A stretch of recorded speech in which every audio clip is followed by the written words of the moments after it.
Good morning, everybody. How are you all doing? It is a fine, warm Wednesday winter morning. We don't have winter this year. We're having spring all winter. And today I wanted to talk to you about working on yourself. And my title, as it says, is Let's Stop Working on Yourself.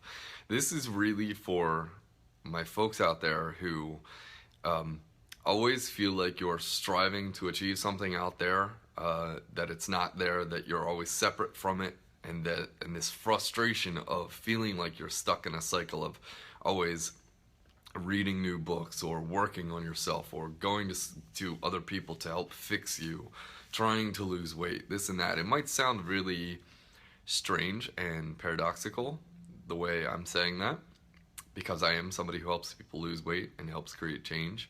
But I think you'll understand better what I'm talking about when I get through some of these points. But the real piece, I see it with a lot of people in the health industry, in the health as clients in the health field, people looking for personal trainers, nutrition support, acupuncturists, people looking, and often out of really good intention and really good openness, but then suffering because you might always feel like what you're trying to accomplish is separate from you and it's down the road and it's not happening. And maybe you have some real stress and anxiety and upset over the fact that you seemingly have been working for years to be healthier or out of pain or to have lower body fat or whatever it is. And the longer you do that and the longer you work on yourself, the more frustration and guilt and what's wrong with me and seeking what's the next answer, what's the next answer. So if you connect with that, if that sounds like you, this talk's going to be really valuable for you.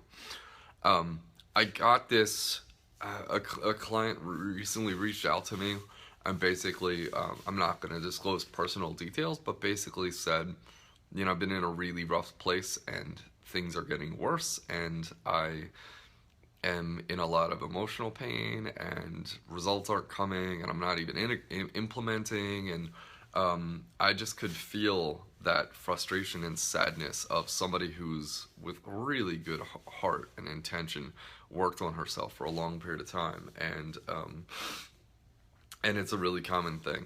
And so this is for anybody who, this is for you if you feel like that's you, that you're sort of tired, exhausted of striving for fixing what's out there. So first of all, the problem with this is that that mindset says that the solution, it says that the problem and the solution is out there, somewhere out there outside of you, that you have to go find it. It's going to be in the next book you read, in the next program you do, in the next expert you work with. It's not trusting inside of you. So it's always looking for the problem and the fix being out there. And the second and the big one is, and this is why we often don't feel satisfied even when we accomplish our goal. God, have you done this? Have you lost weight and then still not felt good about yourself? That is a super common symptom that I see with people. They do all the work and then they still don't even feel good when they've gotten there. And this is because you're basing your happiness off of what's outside of you, right? It's sort of, I'll be happy when I get results. I'll be happy when. And sometimes when you get there, you're still left feeling unhappy because you didn't do it for the right reason or in the right way. So those two things really set up a problem because it says the fix is outside of you, the problem is outside of you, and I'll be happy when these things change. And that is fraught with problems. That's fraught with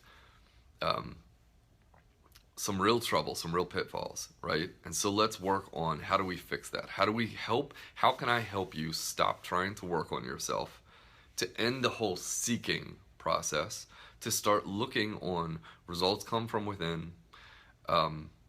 True change happens within before it happens outside. And then when it happens outside, it's so much more gratifying and significant and sustainable, right? So number one tool is I want you to work on creating your own mood right now, whether or not the result you want has happened. this is particularly true when you want to get out of pain or when you want to lose fat. If you don't do this, you are going to stress and feel like crap every single pound that does or does not come off.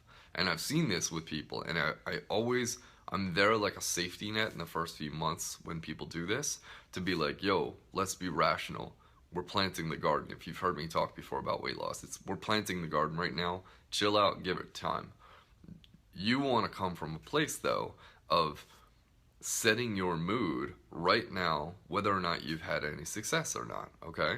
So, number one tool to help fix working on yourself is craft your own mood right now and set the intention of being at peace with, I love taking care of myself and eating better foods, right? I talk a lot about writing better stories. I talked about that in my last talk. But writing a story where you are creating your own mood about feeling good about the process you're doing, whether or not you're losing weight, right? Because where the trouble comes from is I'll be happy when I lose 5 pounds or 10 pounds or 20 pounds. Good luck with that. You'll be happy when you decide to be happy and content. Okay, so let's work on you crafting what mood you're going to have. And what that really means is enjoying the process, right? I don't mean faking a positive mood or saying positive things that are sort of baseless or flat. I mean enjoying the process, right? Genuinely finding a way to do this for the right reasons and get that value of I'm proud of myself just because I'm doing this and I'm enjoying feeling more fit. I'm enjoying making better food choices. I'm setting that mood myself. And then you know what? You're going to unlock your ability to make change. Your change will come faster when you give up the process of working on yourself and just get comfortable with being really happy and content with yourself right now. Setting a mood that's in line with right now in this moment. I'm really empowered, right?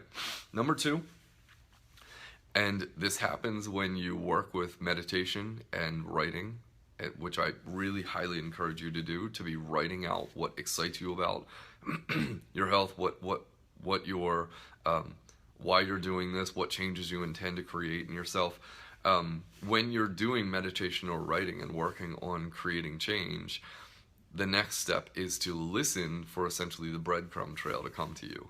I believe, and I've watched this with clients, if you set the intention and you get present and you enjoy the process of getting fit and losing fat, that the breadcrumb trail will essentially come to you and point you in the direction of what workout to follow, what trainer to follow, who you can work out with, what nutrition changes will be effective.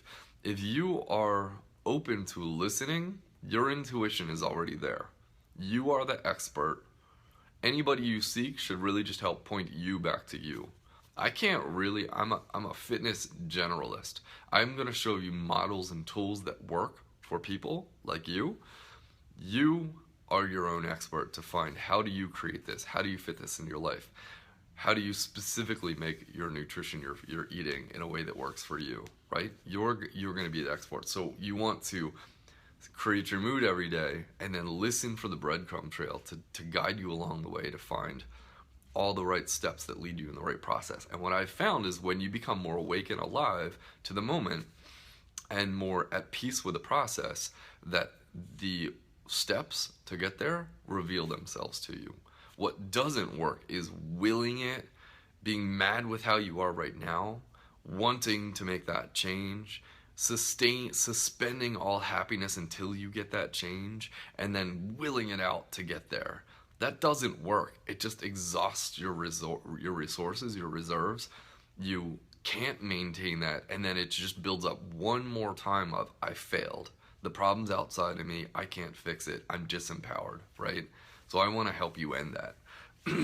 Number 3 is I want you to trust and act. Trust that you are completely capable of making this change for yourself. You're completely capable of following a fitness and a nutrition program. And when the breadcrumb trail reveals itself and says, you know, oh, what I need to do is eat these foods. What I need to do is do this workout. I'm excited by that. That's what I feel like I'm called to do. I'm called to go to this class or join this program or do this training or follow this diet. The next piece is to act, to take action in the moment, right? You can't just do the internal work and make the change. It's like people who want to make money who just sit around and say mantras. It's like, well, look, part of it's peacefulness, part of it's setting a good intention, but there's also you got to also get out there and pound the pavement and do the work. You need to do the same.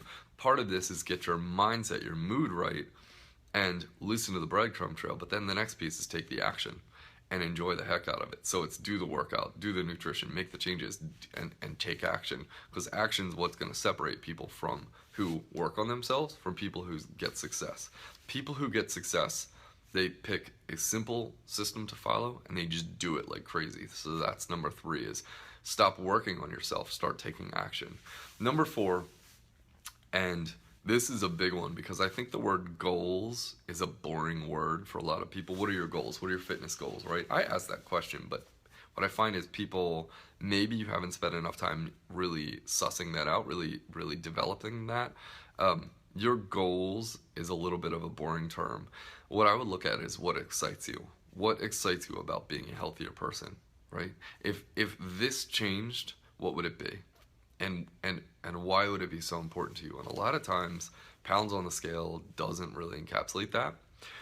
I also think what excites you is a moving target. It moves by season. It moves by other external changes happening around you.